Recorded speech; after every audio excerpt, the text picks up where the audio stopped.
அதுவும் படமா பண்றதுக்கு வேற லெவல்ல இருந்துச்சு.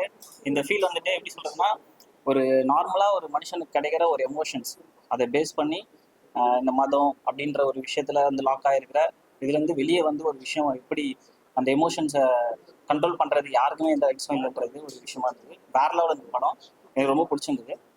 கண்டிப்பா நீங்களும் இதை பாருங்க, ஃபாலோ பண்ணுங்க. வணக்கம். முதல்ல டைரக்டர் ஹரிக்கு வாழ்த்துக்கள். அந்த டீம் மரியா டீமுக்கு எனக்கு ரொம்ப பிடிச்சிருந்தது. யங்ஸ்டர்ஸ் வந்து புதுசா கதையை யோசிப்பதும், புதிதா ஒரு திசையை நோக்கி திரைப்படங்களை நகர்த்துவதும், சின்ன பட்ஜெட்ல தனக்கான விஷயம் இதான் அப்படின்னு கான்கிரீட்டா சொல்றதும் ஒரு பெரிய தமிழ் படத்துல ஒரு பெரிய மாற்றமா நான் நினைக்கிறேன்.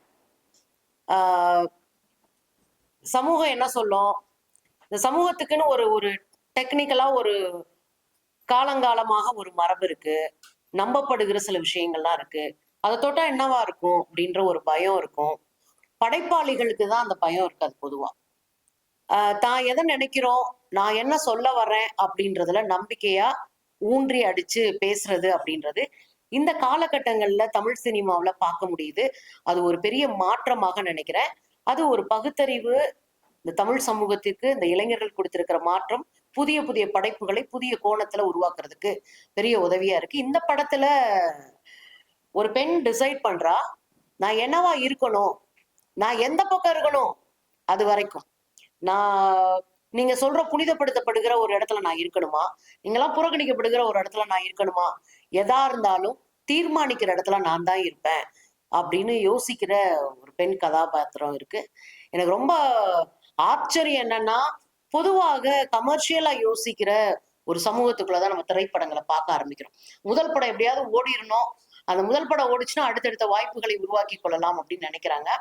ஆனா பெண் கதாபாத்திரங்களை கதையினுடைய நாயகனா வச்சு பெண்களை மையப்படுத்தி, பெண் எதை யோசிக்கிறா என்பதை மையப்படுத்தி, பெண் தேர்வு உரிமையை மையப்படுத்தி, அது பாலியல் தேர்வா இருந்தாலும் மதம் சார்ந்த தேர்வா இருந்தாலும் எல்லாவற்றையும் பேசி இருக்கிறாங்க. இதுல குறிப்பா நம்ம பார்க்கும்போது கேள்வி கேட்காம விடுதலையோ மாற்றமோ புரட்சியோ எதுவுமே நிகழாது. போப்பாண்டவர் உட்பட சொல்லியிருக்கிறாருங்க, பாலின புதுமையினரை ஏற்றுக்கொள்ள வேண்டும் என்று சமீபத்துல இருந்த போப்பாண்டவர் சொல்லியிருப்பாரு. இந்த படத்துக்குள்ள நான் போகும்போது எனக்கு பெரிய ஆச்சரியம் என்ன அப்படின்னா, நீங்க பேசுகிற நம்பிக்கைகள், நீங்க பேசுகிற உரையாடல்கள் எல்லாவற்றின் மீதும் ஒரு கேள்வி எழுப்பி இருக்கிறாங்க. இந்த சமூகம் மத அடையாளங்களை, சாதிய அடையாளங்களை, சாதிய சிந்தனைகளை முற்போக்குன்ற பேர்ல சில விஷயங்களை நம்ம பேச வரும்போது அவங்க எப்படி பிஹேவ் பண்றாங்கன்ற வரைக்கும் எனக்கு நல்லா கொண்டு போயிருந்தாங்க. ரொம்ப ஆச்சரியமா இருந்தது. ஒரு படைப்பு நுட்பமா கொடுக்கறதை தாண்டி கேள்விகளை எழுப்பி இந்த சமூகம் பார்க்கிறவங்க சில கேள்விகளோட போகணும், சில கேள்விகளை எழுப்பணும் அப்படின்னு தீர்மானிக்கிற ஒரு இடத்துல இந்த படம் இருந்தது.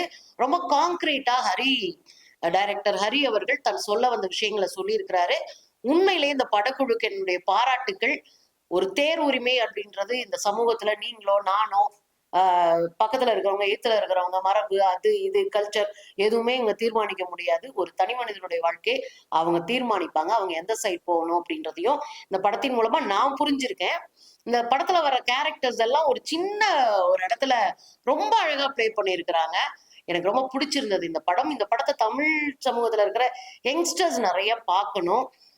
திரைப்படங்கள் ஒரு சமூகத்தினுடைய மாறுதலுக்கான ஒரு கருவி அப்படின்னு நான் ரொம்ப நாளா நம்புறேன். அந்த சமூக மாற்றத்திற்கான கருவியா பகுத்தறிவு பாதையில இளைஞர்களை கொண்டு போற ஒரு கருவியா நான் நம்புறேன். இந்த படம் ஒரு மிக முக்கியமான படமாக தமிழ் சினிமாவுல இருக்கும், பேசப்படுகிற படமா இருக்கும், உரையாடலுக்கான படமா இருக்கும். ஒரு படம் உரையாடலை நிகழ்த்தினால் மட்டும்தான் அது வெற்றியை நோக்கி போகுது அப்படின்னு நம்ம புரிஞ்சுக்கலாம். அப்ப இந்த படம் உரையாடலை நோக்கி நம்ம அழைச்சிட்டு போகுது. நிறைய கேள்விகளை கேட்க வைக்குது, நிறைய புதிய தகவல்களை நம்ம தெரிஞ்சுக்கிறதுக்கு நம்மளை வழி நடத்துதுன்னு பாக்குறேன். உண்மையிலே எனக்கு இந்த படம் பிடிச்சிருந்தது. தொடக்கத்துல இருந்து இந்த படத்தை ரொம்ப துணிச்சலோடு, ரொம்ப அழகா, ரொம்ப கான்கிரீட்டா, ரொம்ப பக்காவா, ஒரு மாதிரி கச்ச கச்ச கச்சன்னு இல்லாம ரொம்ப சிம்பிளா அது ஒரு ஒரு ஓடை எப்படி ரொம்ப சலசலப்பு இல்லாம அப்படி ஆற்றொழுக்கா ஓடிட்டு இருக்குமோ அதை போல அந்த படம் இருந்தது நான் நம்புறேன். ரொம்ப நல்லா இருந்தது. யங்ஸ்டர்ஸ் இளைஞர்கள் கொஞ்சம் மாற்றம் வேணும்னு நினைக்கிறாங்க, புதியவர்களை வரவேற்கணும், தமிழ் சினிமா இன்னும் வேற ஒரு வடிவத்துக்கு போகணும்னு நினைக்கிற அத்தனை பேருக்கும் இந்த படம் பிடிக்கும். இந்த படக்குழுவை வாழ்த்துறேன். இந்த படத்துல ரொம்ப நல்லா நடிச்சிருந்தாங்க எல்லாரும். அவங்களுக்கும் என்னுடைய வாழ்த்துக்கள். இந்த படத்தை எடுக்கிறதுக்கு பொருளாதார உதவி செஞ்சவங்களுக்கு தான் முதல்ல என்னுடைய வாழ்த்துக்களை சொல்லணும். அவங்களுக்கு என்னுடைய வாழ்த்துக்கள். இந்த படம் வெல்லட்டும். எல்லாரும் போய் திரைப்படம் தியேட்டர்ல பாருங்க. வாய்ப்பு இருந்தா என்னுடைய நண்பர்களும் நிறைய பேர் இந்த படத்தை பார்க்க கட்டாயம்னு அனுப்புவேன். நன்றி. ஹரி அவர்கள் டைரக்ட் பண்ணியிருக்காரு. ரொம்ப அழகான ஒரு படம், ரொம்ப எமோஷன் அண்ட் எசன்ஸ் இருக்கிற ஒரு படம் இது. நல்லா எழுதியிருக்காங்க. ஒரு ஒரு நன் அவங்களும் வந்து ஒரு ஹியூமன் பீயிங் தான், அவங்களும் ஒரு மனுஷங்க தான் அப்படின்ட்டு அவங்களுக்கு இருக்கிற ஆசை, டிசைர்ஸ் இது எல்லாத்தையும் வந்து ரொம்ப அழகா போர்ட்ரே பண்ணியிருக்காரு. And in a very well written screen play. படத்துல பெருசா டிராபேக்னு சொல்றதுக்கு எனக்கு எதுவும் தெரியலங்க. தயவு செஞ்சு இதை வந்து கண்டிப்பா இந்த படத்துல வந்து பைபிள், சாட்டனிசம் அப்படின்னு சொல்லிட்டு நிறைய விஷயங்கள், எதிர்ப்புகள் வரும். பட் இது வந்து ஒரு மனுஷனோட படம். அவங்களுக்கு இருக்கிற ஆசைகள், டிசைர்ஸ் இதை பத்தி பேசியிருக்கிற ஒரு படம். இது தயவு செஞ்சு மத சார்ந்த ஒரு படமா மாத்திராதீங்க. இது ஒரு humble request. Please do watch it in theaters, and I would like to thank the producers and distributors of this film personally for trusting this film. Thank you so much. Please do watch it in theaters. இல்ல, எல்லாருமே பார்க்கலாம். கடவுள் மறுப்பு, எதிர்ப்பு அப்படிலாம் இல்ல.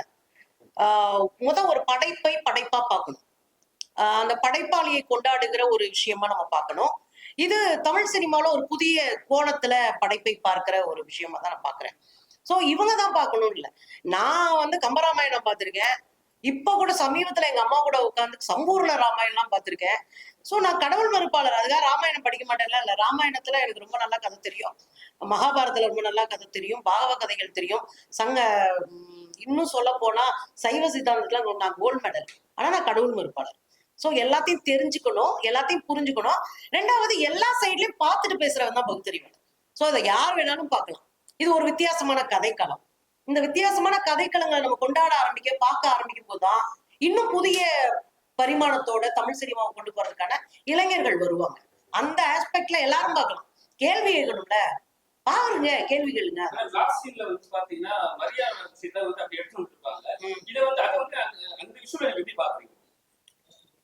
அந்த issue வந்து ரெண்டு விஷயமா நான் பாக்குறேன். எனக்கான தேர்வுரிமையை நான் தேர்ந்தெடுத்துக்கிறேன். நீங்க எல்லாத்தையும் புனிதப்படுத்திட்டு இருக்கிறீங்க. எனக்கு இது ஓகே. நான் இந்த இடத்துல நின்னுட்டு இது எனக்கு ஓகேன்னு முடிவெடுக்கிறேன். இது புனிதப்படுத்துறதுக்குள்ள வரதுல, முடிவெடுக்கிறதுல வரதா நான் புரிஞ்சுக்கிறேன். நம்ம ஒரு கதை காலங்காலமா கேட்கிறோம். புனித மரியாள், அவங்களுடைய ஜீசஸ் பிறந்த கதை, இதெல்லாம் கேட்டுட்டே இருக்கும். இந்த பாரம்பரியம் ஒரு நம்பிக்கை சார்ந்தது. இது என் தேர்வு சார்ந்தது. நான் தேர்ந்தெடுக்கிற ஒரு இடத்துல நான் நிக்கிறேன் அப்படின்னு தான் அந்த பொண்ணு முடிவெடுக்கிறா. அந்த முடிவை அவள் அங்கீகரிக்கிறான். திணிக்கப்படல அந்த முடிவு. நான் அப்படிதான் நம்புறேன். நான் பார்க்காத விஷயத்துல அக்கா பார்த்திருக்கேன்னு டைரக்டர் ஹரி யோசிச்சிருப்பாரு. இந்த முடிவு திணிக்கப்படல. என் மேல புனிதத்தை நீங்க எந்த பக்கத்துல திணிக்கல, புனிதத்தை நீங்க திணிக்கல. நான் இதை ஒப்புக்கிட்டு எனக்கு இந்த வழியை சூஸ் பண்ணிருக்கேன் அப்படின்றதா அந்த பொண்ணுடைய கடைசி ஸ்டேட்மெண்டா நான் புரிஞ்சுக்கிறேன்.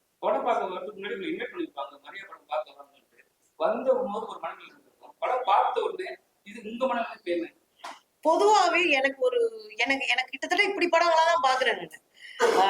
கொஞ்ச நாளைக்கு முன்னாடி கூட நம்ம ரோகிணி தோழர் நடிச்சிருந்த படம் பார்த்தோம். நிறைய இப்படியான படங்கள் நிறைய வரும். நீங்க அதனால புதுசா என்ன சொல்லுவாங்க அப்படின்னு தேடலோட வருவேன். நான் ஒரு தமிழ்நாடு முற்போக்கு எழுத்தாளர் கலைஞர்கள் சங்கத்தினுடைய பொறுப்புல இருக்கிறதுனால எனக்கு புதிய படைப்புகள் பாக்குறதுக்கு ஆர்வமா இருக்கும். நம்ம பசங்க நல்லா தெளிவா இருக்கிறாங்க. சோ நான் வரும்போது மரியானா என்னவா இருக்கும், நான் புரிஞ்சுக்கிட்ட வரை இந்த பேரை வச்சு என்னென்னவா இருக்கும்லாம் யோசிச்சுட்டு இருந்தேன். பட் ஆனா கரெக்டா வந்து சொல்லியிருக்காரு. நான் புரிஞ்சுக்கிட்டதுதான் அவர் கதையா சொல்லியிருக்காரு. நான் பாக்குறேன் உண்மையிலே நல்ல படம். நடிகர்லாம் வந்து பணத்தை சார்ந்து ஓடுறாங்க. இந்த சின்ன டீம் வந்து இது மாதிரி ஒரு படத்தை சார்ந்து போடுறாங்க. அது எப்படி பாக்குறீங்க நீங்க? திரைப்படம்னாலே பெரிய பட்ஜெட் படம், பேன் இண்டியா மூவி, இப்படி ஒரு நகர்த்துதல் வந்து ஒரு ரொம்ப டேஞ்சரானதுன்னு நினைக்கிறேன். நீங்க பெரிய பணம் இருக்கிறவங்க தான் படம் எடுக்க முடியுன்ற ஒரு சூழலுக்கு கொண்டு போய் தமிழ் சினிமாவை தள்ளிடக்கூடாது. இன்னும் சொல்ல போனா ஒரு அறைக்குள்ள ஒரு படத்தை எடுத்து தமிழ் சினிமாவில இருக்கு. பாட்டே இல்லாம படங்கள் தமிழ் சினிமாவில வந்திருக்கு. வசனங்களே இல்லாத படங்கள் தமிழ் சினிமாவில வந்திருக்கு. சோ பன்முகத்தன்மையோடு தமிழ் சினிமா இயங்கணும். சின்ன படங்களுக்கு தியேட்டர்ஸ் கிடைக்கணும். நாங்க அதை ரொம்ப நாளா பேசிட்டு இருக்கோம். குட்டி படங்களை மக்கள் வரவேற்கணும், அதை கொண்டாடணும், அதுல கேள்வி கேட்கணும். அது உங்களுக்கு முரண்படாத கேள்வி கேளுங்க, அதன் மீது உங்களுக்கான சந்தேகத்தை எல்லாத்தையும் பண்ணுங்கன்றோம். ஆனா என்ன என்ன நடக்குது தமிழ் சினிமா, பெரிய பெரிய நடிகர்கள், பெரிய பெரிய கதையெல்லாம் ஒன்னதான் இருக்கும், இல்ல அது மசாலாவா கூட இருக்கும். பெரிய நடிகர்களுடைய முகத்தை பார்த்து ஒரு கதையை சூஸ் பண்ணி பாக்குறது இல்ல. இந்த கதை தான் கதாநாயகர்கள், இந்த கதை தான் மையம், இந்த கதையை ஒட்டி நடிக்கிறவங்க தான் இது அப்படின்னு தான் நம்ம பார்க்கணும். நான் அந்த படத்தை அப்படிதான் நான் பாக்குறேன். பேன் இண்டியா மூவிஸ் தராத ஒரு கேள்வியை கேட்கறத, ஒரு தேர்வுரிமை குறித்து ஒரு குட்டி படம் காட்டுது அப்படின்னா நம்ம இதைத்தான் வரவேற்கணும். இதுதான் நமக்கு ஒரு அடையாளமா இருக்கும். தேங்க்யூ. படம் பிடிச்சிருக்குன்னு சொல்றாங்க. ஒரு டிஃப்ரெண்டான பெர்ஸ்பெக்டிவ் எல்லாருக்குமே வருது படம் பார்க்கும்போது. ஸோ அந்த பெர்ஸ்பெக்டிவ் டிஃப்ரெண்டாக கிடைக்கணுன்றதுக்காக தான் ஒரு ரைட்டராக நம்ம வந்து ஒரு கதை எழுதுறோம். ஸோ நம்மளை தாண்டி டிஃப்ரெண்டான பெர்ஸ்பெக்டிவ்ஸ் அவங்க சொல்றதை அதை கேட்கும்போது வர ஹைக்கு தான் நம்ம ஒரு கதையை எடுக்கிறோம், அதை பண்றோம். ஸோ அந்த வகையில் ஹாப்பி.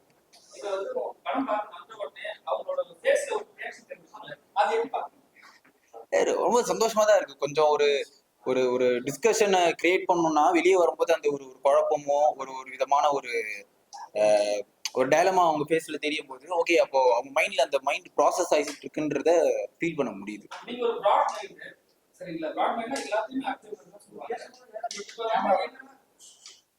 கடவுள் மரத்து இருப்பாங்க, கடவுள் இது இருப்பாங்க, அவங்க எவ்வளவு பேர் தமிழ்நாட்டுல அதிகாரம் இருக்காங்க, அவங்க எல்லாம் கொலை போட்டு காமிப்பீங்களா?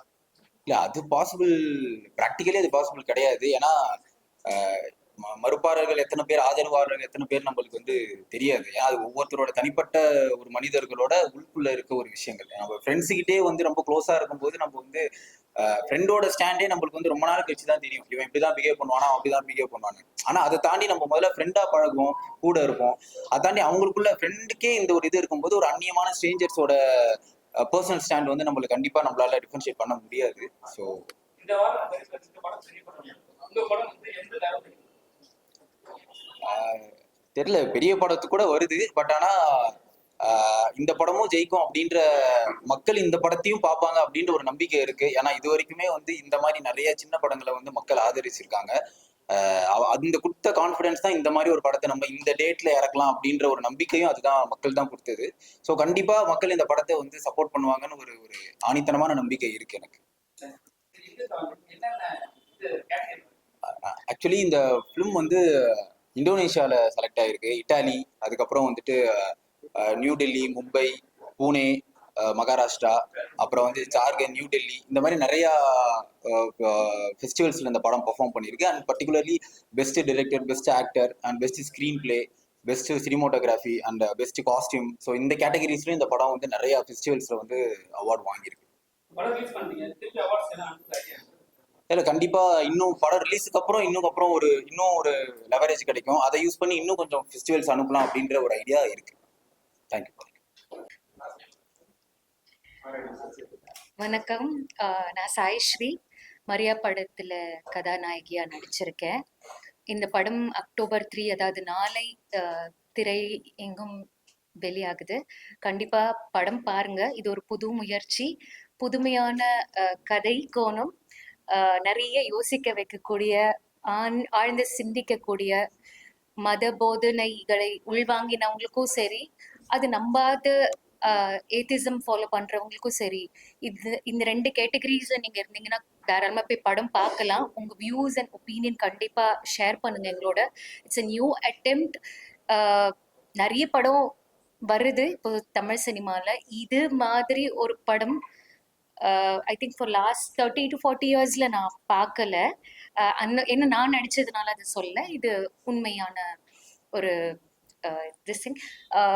படம் ரொம்ப வித்தியாசமா இருக்கும், கொஞ்சம் ஆழ்ந்து சிந்திக்கிற மாதிரி இருக்கும். நம்ம ஸ்டாண்ட் என்னவா இருக்கும், ஒருத்தங்க புனிதத்தன்மையின் உச்சத்துல இருக்கிற ஒரு கன்னியாஸ்திரிக்கு ஒரு இயலாமை, ஒரு கஷ்டம் அப்படின்னு ஒன்று வந்துருச்சுன்னா அங்கிருந்து அவங்க எடுக்கக்கூடிய டெசிஷன்ஸ் எல்லாமே அவங்கள சமாதானப்படுத்திக்கிறதுக்காக அவங்க போற வழி, முயற்சி, அதெல்லாம் நீங்க பாருங்க. எப்படி நீங்க இத அனுபவம் பண்றீங்க சினிமாலன்றத என்கிட்ட சொல்லுங்க. அவங்க முன்னாடி பேசின பத்திரிகையாளர் கரெக்டா சொன்னாங்க. அது இறையாண்மையோ இல்ல ஏத்திசமோ அது ஒருத்தர் தனிப்பட்ட ஒருத்தர் தான் அது தேர்ந்தெடுக்கணும்.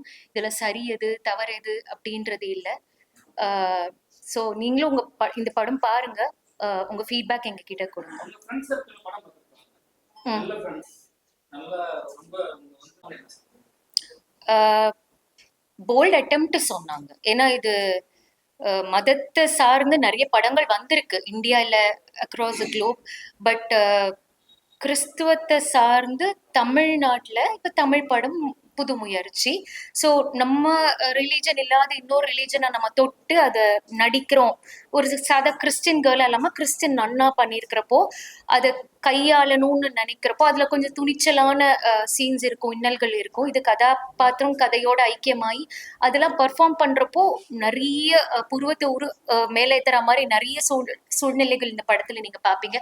அது எல்லா நடிகர்களும் பண்ணிட மாட்டாங்க, தயக்கம் காட்டுவாங்க, இல்லை பயம் காட்டுவாங்க.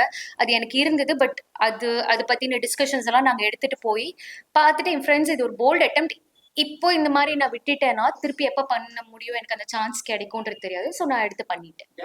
ஸ்டோரி சொல்லும்போது என்ன தோல் சொல்லுது, நன்மை காஸ்டியூம் போடும்போது என்ன ஐயோ அது பாக்கியம் இல்லையா எல்லாருக்கும். அந்த இறையோட அதாவது சொல்லுவாங்க, அந்த சாதுவோ சன்னியாசியோ கன்னியாஸ்திரியோ நம்ம ஆயிட முடியாது, கடவுள் நம்மளை தேர்ந்தெடுத்தாதான் நம்ம அந்த இடத்துல இருப்போன்றத சொல்லுவாங்க. படம்ன்றது எனக்கு வாழ்க்கையை வாழ்ற ஒரு இன்னொரு சான்ஸ் மாதிரி தான். I am living in my characters, I don't act, I behave that characters. அப்படி இருக்கிறப்போ இந்த உலகத்துல இன்னொரு குட்டிய இல்யூஷனல் வேர்ல்ட், அதுல நான் கன்னியாஸ்திரி, அதுல நான் இறைய வேண்டுறேன், இறை கிட்ட கோச்சுக்கிறேன். கஷ்டம் வரப்போ தெய்வத்துக்கிட்ட கூப்பிடுறோம், அந்த தெய்வத்தை கஷ்டம் கொடுக்குறப்போ அவங்க கிட்ட கோச்சுக்கிறோம். ஒரு அம்மா குழந்தை அம்மா கிட்ட கோச்சுக்கிற மாதிரி, அது வேண்டான்னு சொல்ற மாதிரி, ஒரு தப்பான பாதையில போற மாதிரி, அந்த அம்மா கடைசியில் இந்த குழந்தை எப்படி கைப்பற்றுறாங்கன்றது நம்ம எல்லாருக்கும் தெரியும். அது போல அந்த இறை உரையாடல் தான் இந்த படம்ன்றது என்னோட புரிதல். என் ஃப்ரெண்ட்ஸ் எல்லாம் என்ன ரொம்ப அப்ரிஷியேட் பண்ணாங்க இந்த ரோல் எடுத்து பண்ணதுக்கு. தேங்க்யூ. ஆல்ரெடி மீட் பண்ணிட்டோம் நினைக்கிறேன்ல. ஓகே, ஹாய், என் பேரு சித்து குமரேசன். நான் இந்த படத்துல வந்துட்டு ஆக்னஸ் அப்படின்னு ஒரு சப்போர்ட்டிங் ரோல் பண்ணியிருக்கேன். இந்த படத்தை பத்தி சொல்லணும் அப்படின்னா ஒரு புது முயற்சி. நீங்க தமிழ் சினிமா அப்படின்னு சொல்றதை விட இந்தியன் சினிமால இந்த மாதிரி ஒரு மூவிஸ் நீங்க பார்த்துருப்பீங்களா அப்படின்னு கேட்டா கண்டிப்பா சான்ஸ் இல்லை தான் நினைக்கிறேன். ஸோ அது ஒரு யங் பட்டிங் டீம் வந்துட்டு இந்த மூவி நாங்க பண்ணியிருக்கோம். இதுல வந்து நிறைய எஃபர்ட்ஸ் போட்டு நாங்கள் பண்ணியிருக்கோம். ஸோ அதனால் கண்டிப்பாக நாளைக்கு ரிலீஸ் ஆகுது, October 3 ரிலீஸ் ஆகுது. கண்டிப்பாக தியேட்டரில் போய் எல்லாரும் பாருங்கள். உங்களோட சப்போர்ட் வந்து எங்களுக்கு ரொம்ப ரொம்ப தேவை. அண்ட் ஊடக நண்பர்கள் நீங்கள் தான் வந்து மக்கள்கிட்ட எங்களை வந்து எடுத்துகிட்டு போய் சேர்க்குறீங்க. ஸோ இந்த விஷயத்தையும் நீங்கள் எல்லாரும் போய் எடுத்துகிட்டு போய் சேர்ப்பீங்கன்னு நினைக்கிறேன். தேங்க்யூ. வேற ஏதாச்சும் இருக்கா? இல்லை ஏதாவது ஆனா நீங்க பேசுறது நீங்க வாழ்ற வாழ்க்கையை பார்த்துட்டா வந்து அவங்களே மாறுறாங்க. சோ அது மாதிரி ஒரு கேரக்டர் வந்து உங்களுக்கு கொடுக்கும்போது நீங்க டேரக்டர் என்ன சொல்லுவீங்க, என்ன தோணுச்சு? நான் உங்களுக்கு சேஞ்ச் ஆகறாங்க. கரெக்ட். இப்போ வந்துட்டு நம்ம வந்துட்டு ஒரு விஷயம் சின்ன வயசுல இருந்தே கேட்டிருப்போம் இல்லையா, பாட்டா கூட கேட்டிருப்போம். மண்ணில் பறக்கும்போது எல்லா குழந்தைங்களும் வந்து நல்ல குழந்தைங்க தான், அவங்க வந்து நல்லவங்களாகிறதும் தீவங்களாகிறதும் வந்துட்டு பெற்றோர் வளர்க்கையிலே அப்படின்னு சொல்லி நம்ம கேட்டிருப்போம். ஸோ நம்ம பிறந்து வளரும் போது நம்ம இந்த உலகத்துல வந்து என்ன பண்ண போறோம், எப்படி வந்து சூழ்நிலைகள் இருக்கு அப்படின்னு தெரியாது. நம்ம வளரக்கூடிய சூழ்நிலைகள், நம்ம சுத்தி இருக்கக்கூடிய மனுஷங்களை சார்ந்துதான் நம்மளோட கேரக்டரைசேஷன், நம்மளோட பிஹேவியர் இதெல்லாம் மாறும். ஸோ ஒரு 4 years 5 years வந்து ஒரு மொனஸ்ட்ரியில இருந்து இருந்துட்டு வரக்கூடிய நன்னுக்கு மட்டும் ஒரு விதிவிலக்கா என்ன? இல்ல யா.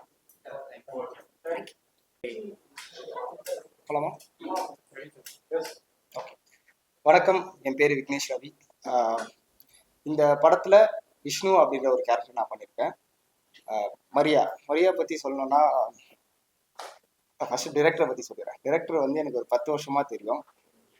அவரோட ஷார்ட் ஃபிலிம் காலத்துலேருந்தே எனக்கு அவர் நல்லாவே தெரியும். ஸோ ஷார்ட் ஃபிலிம் மேக்கிங் எப்படி பண்ணுவாருன்றதை வச்சே சொல்லிடலாம். ஸோ இவர் ஃபியூச்சரில் என்ன ஆக போகிறாரு அப்படின்றது ரொம்ப போல்டான ஒரு அட்டெம்ப்ட் இது. ஸோ October 3 நாங்கள் வரோம். கொஞ்சம் சப்போர்ட் பண்ணுங்கள். ரொம்ப யங் டீம். தமிழ் சினிமா வந்து அடுத்த கட்டத்துக்கு போகணும் அப்படின்னா ஒரு உலக சினிமா பண்ணியிருக்கோம் ஆக்சுவலாக.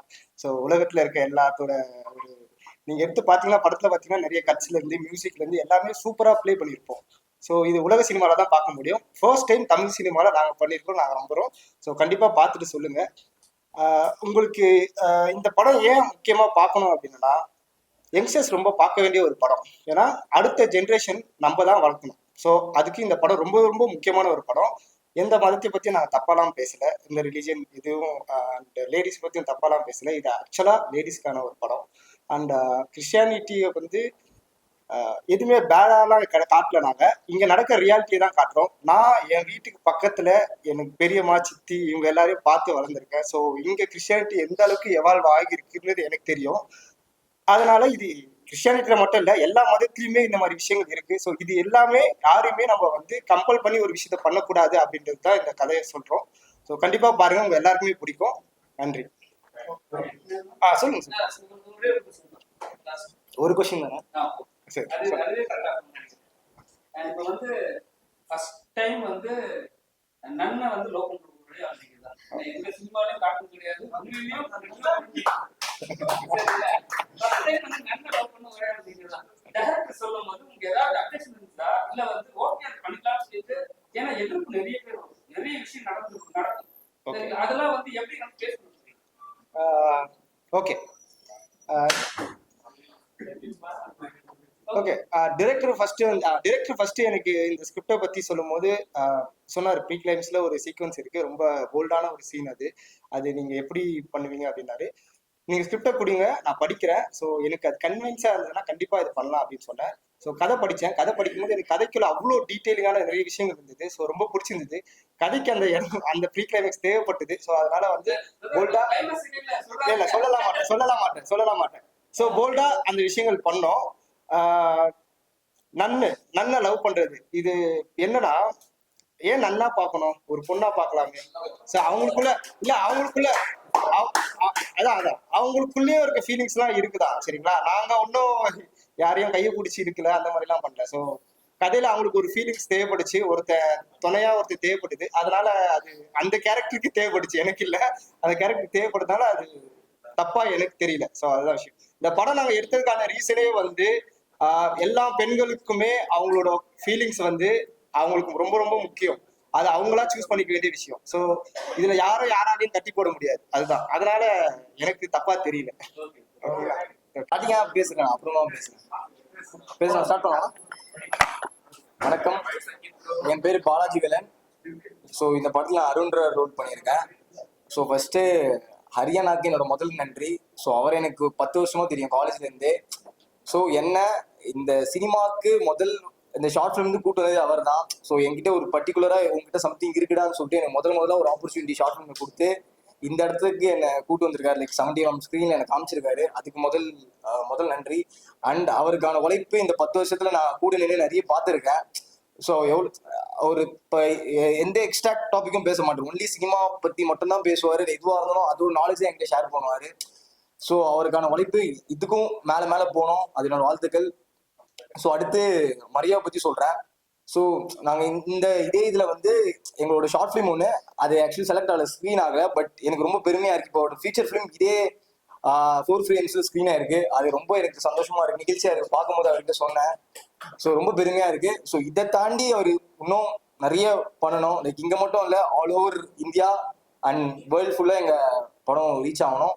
ஸோ அண்ட் நாளைக்கு அக்டோபர் 3 இந்த படம் ரிலீஸ் ஆகுது. ஸோ எல்லாரும் தியேட்டர்ல போய் பாருங்க கண்டிப்பா. ஸோ இது நார்மல், உங்களுக்கே தெரியும், ஒரு நார்மல் அந்த ஒரு கமர்ஷியல் டெம்ப்ளேட் இந்த படம் இருக்காது, ஓகேவா? ஸோ இந்த படத்தை ஒரு ஃபாரின்லயோ இல்ல மலையாளத்திலயோ எடுத்தா கண்டிப்பா நம்ம தமிழ் மக்கள் எப்படி டிஃப்ரெண்டா பார்ப்பாங்க. ஸோ அதே இந்த படத்தையும் நம்ம தமிழ் மக்கள் ஆதரிக்கணும்னு நான் நம்புறேன். ஸோ கண்டிப்பா தியேட்டர் போய் பாருங்க. ஸோ உங்க கண்மோட இருக்கு. ஸோ சப்போர்ட் பண்ணுங்க. ஸோ நீங்களா தான் அந்த படத்தை கூட்டு போய் காமிக்கணும். ஓகே கமர்ஷியல் படம் இல்லாமலாம் கிடையாது. இந்த படம் கமர்ஷியல் இருக்கு, இதுல ஒரு காதல் இருக்கு, சண்டை இருக்கு, இது எல்லாமே இருக்கு. கமர்ஷியல் படம் தான், அதை தாண்டி ஒரு டிஃப்ரெண்டான டெம்ப்ளேட்ல அவர் காமிச்சிருக்காரு, கிட்டத்தட்ட ஒரு நன் ஸ்டோரியில. ஸோ அதுக்கு தான் சொல்றேன். அதான் இவர் சொன்ன மாதிரி இந்த படத்தை தான் மதமா மாத்த வேணாம், கிட்டத்தட்ட ஒரு ஹியூமன் எமோஷன் தான். ஸோ யாருக்கு வேணா வரலாம். ஸோ அவங்க அம்மா கிட்ட ஒரு கான்வர்சேஷன் பேசுவாங்கல்ல அந்த நன், ஸோ நீ மட்டும் அனுபவிக்கலாம், அந்த மாதிரி தான் கிட்டத்தட்ட. So any one can enjoy their self thing, அவ்வளவுதான். ஃப்ரெண்டோட லவ்வர் லவ் பண்றதே பெரிய தப்பு. ஃப்ரெண்ட் ஒரு லவ் பண்ணுவாரு நன்ன, அவங்களே வந்து ஒரு கமெண்ட் பண்ணுவீங்க, ஏன் எதனால? அதுதானே கிட்டத்தட்ட ஹியூமன் டார்க் தானா.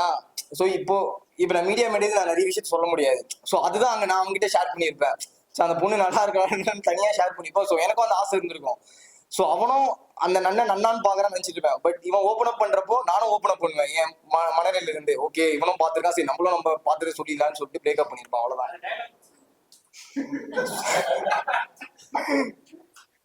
ஆனா சும்மா சொல்லக்கூடாது மச்சான், செம்ம தலுக்கு பீஸ் தெரியுமா அவ தலகு என்ன தலை தலை தண்ணி எடுக்க போன கேப்ல தலைக்கறி சாப்பிட்டல ஃப்ரெண்டாடா நீ. ரொம்ப நன்றி. ஸோ எல்லாரும் தேட்டர்ல போய் பாருங்க. ஸோ நீங்க தான் எல்லாருக்கும் மக்கள்கிட்ட போய் சேர்க்கணும். ரொம்ப நன்றி.